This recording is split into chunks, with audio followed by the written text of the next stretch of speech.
आज हम eco task force forest department की टीम के साथ एक गांव में आए हैं, सलमेरी गांव में। सलमेरी गांव, और ये जो 17 माइल्स है उसके बगल में ही ये गांव है।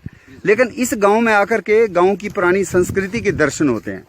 तो हमने देखा एक बहुत बड़ा तालाब है और उस तालाब में एक तरफ तो बहुत पुराना बरगद का पेड़ है जिसको देख करके तो लगता है 200-250 साल पुराना होगा, और उसके साथ ही बहुत बड़ा पुराना एक पीपल का पेड़ है, वो भी काफी बड़ा है और पुराना पेड़ है।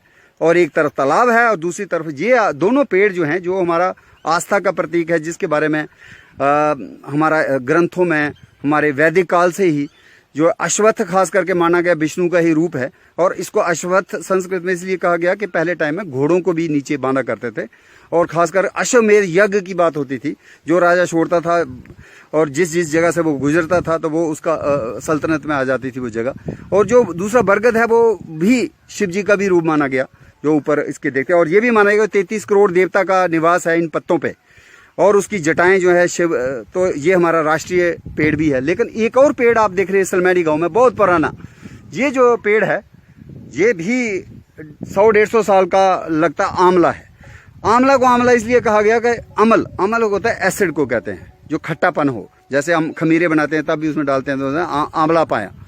तो अमल का रिच सोर्स होने के नाते इसका बुजुर्गों ने, आयुर्वेद के जो पंडित थे, उन्होंने नाम दिया आंवला, और संस्कृत में कहा गया आमल की। तो ये च्यवनप्राश में पड़ता है। लेकिन इसी सलमेरी गांव में जब हमने देखा और जड़ी बूटी जो च्यवनप्राश में इस्तेमाल होती है, सबसे बढ़िया जो है, जो आम जड़ी बूटी है, उसमें है ब्रैंकड़, जिसको अड़ूसा भी कहते हैं, वासा भी कहते हैं। लेकिन संस्कृत में उसका एक ना सिंहास्य, मैं शेर के हंसने वाले मुंह की तरह उसका फूल खिलता है, और वो शहद होता है उसमें। तो शहद की मक्खियां भी चुनती हैं। तो फरवरी महीने में जो पहला शहद मिलता है वो ब्रैंकड़ अड़ूसा का ही होता है। उसके बाद दूसरे फूल आते हैं। काली ब्रैंकड़ काफी कम हो चुकी है, तो वो भी इस गांव में है। और ये कड़ी पत्ता आप देख रहे हैं, जो रिच सोर्स है आयरन का। और साउथ इंडिया की जितने भी डोसा बनता है, सांभर बनता है, तो उसमें जो वो डालते हैं कड़ी पत्ता। और एक और चीज जो है सहंजना या स्वांजना, उसकी फली भी बहुत इंपॉर्टेंट है। तो यहाँ पे बगल में ही एक नया एक इनोवेटिव हमने देखा, बुजुर्गों का बेड़ा अग्रवाल कोई हैं, उन्होंने बनाया हुआ है। तो हम उनसे भी बात कर रहे थे कि जब कोरोना काल में हमने जिस तरह से देखा अपना जो माशरा, और किस तरह से हमें परेशानी का झेलनी पड़ी, तो मुझे लगता है जो बच्चे आते हैं, जो विजिट करते हैं, उनको ये कहना चाहिए कि जंक फूड ना खाएं। उसकी जगह आप आंवले का मुरब्बा हो, आंवले का अचार हो, आंवले का सेवन करें। आंवले की जो है कई किस्म के प्रोडक्ट्स मार्केट आए भी हैं, और ऐसे भी इसका जो है सौंदर्य प्रसाधन में जितने भी शैम्पू वगैरह हैं उसमें भी आंवला पड़ता है। लीवर के लिए बड़ा अच्छा है, खासकर वो जो लोग बहुत शराब पीते हों और लीवर खराब हो गया हो, तो उनको सेवन करना चाहिए आंवले का। तो आंवला बहुत ही बेहतरीन एक अमृत फल है, और ये एक ऐसा वाहिद फल था कि बुजुर्गों ने कैसे इसके फल को मंदिरों के कलश में भी रखा। जो मंदिर में ऊपर जो कलश होता है उसकी शेप जो है बिल्कुल आंवले की शेप का होता है। और कार्तिक के महीने में आंवले की लेडीज जो है व्रत भी रखती हैं, और बाकायदा इसका महत्व जो है कि इसके नीचे जो है खाना परोसा जाता है। और अगर उस व्रत वाले दिन हम इसके नीचे खाना खाते हैं, आंवले के पेड़ के नीचे, तो वो भी एक बहुत ही धर्म कार्य की बात है। लेकिन इस सलमेरी गांव में जो आज 62 साल की उम्र में जो पहली बार मैंने एक पहली वनस्पति देखी, वो एक ऐसी एट सेट है, ऐसी पुनर्नवा है, जो हमारी जो आम एट सेट दिखने वाली जो लाल एट सेट है, उसके मुकाबले में बहुत बड़ी बेल जैसी हो जाती है, और उसके फूल भी बड़े बड़े साइज के हैं।